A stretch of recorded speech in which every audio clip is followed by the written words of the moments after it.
Okay, but the thing is, how do you explain inflation? So if you have a ton of money out there, and I feel like Bitcoin, in a way, fights inflation. No, it doesn't. So first of all... But it does, because why? you have It doesn't a max... It doesn't fight inflation. It provides you with potentially provides you with a hedge against inflation. But the thing is, so does a lot of other things. It's called the S&P. It's called gold. It's called like antique cars. It's called a Picasso. Well, it's gold.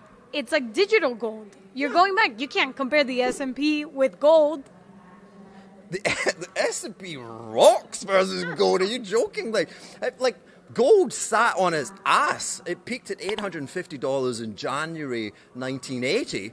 And in the year 2003, when I was buying it, it was like $300. Okay, so gone from 800 to 300 over 22 years. Okay, you can't, and the S&P had gone up 15 times. Okay, and how do you explain Bitcoin that it started at zero and it went to 69K? Yeah, it started at zero. Yeah, it started at zero. Yeah, but it's like with money, you give it value. So today it's at 28,000, okay? And the total value of Bitcoin, not crypto, but Bitcoin today is $500 billion. So when it was at 70,000, let's round up, okay? It was $1.2, $1.3 trillion, okay? What is the size of the S&P? $35 trillion, right? Bitcoin is like just this tiny little ant. It might maybe ants become elephants. And that's my intrigue. Maybe the ant grows up into something bigger. It might do, and that's my curiosity. Okay, so you're here learning about it. No. Well, no. No, are we still taping? So the Bitcoin people are like they're against fiat money, and they're very concerned about the U.S. dollar, and there's these profoundly ridiculous stories. Fiat money. Yeah, and dollarization, and the dollar's going to collapse. Okay.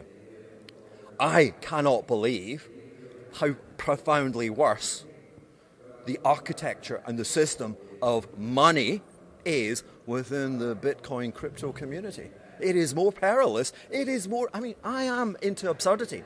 I struggle to think if I was taking mushrooms and tequila and really straining myself to be imaginative, that I could come up with the current state of affairs in Bitcoin stroke crypto. And I'm specifically referring to Tether. The whole system is tethered to I can't say a fraud, to a fantasy, okay? A fantasy. And what we're seeing this. Have you heard of Gresham's Law?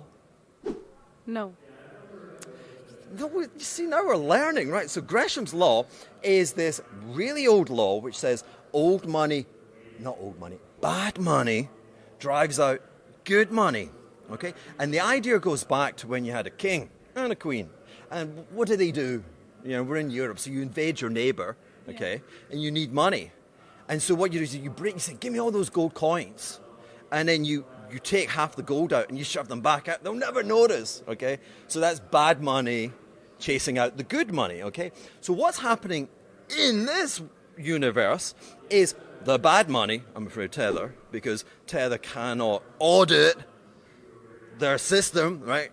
Really, there's not $80 billion of treasury bills, okay? And what's happening, so people know that, and then they go to the good money, the USDC, and you can so you go into Tether, and you're like, okay, I've got $10 million, and you convert it into USDC, and then because they are backed one for one, and then you get out of the system. And so what you see is the NAV, the market value of the good money, is going down, down, down, down, down, down, and the bad money is just sitting there. It's preposterous, and it's based on 3-4 jokers. Like there's a guy called Paul.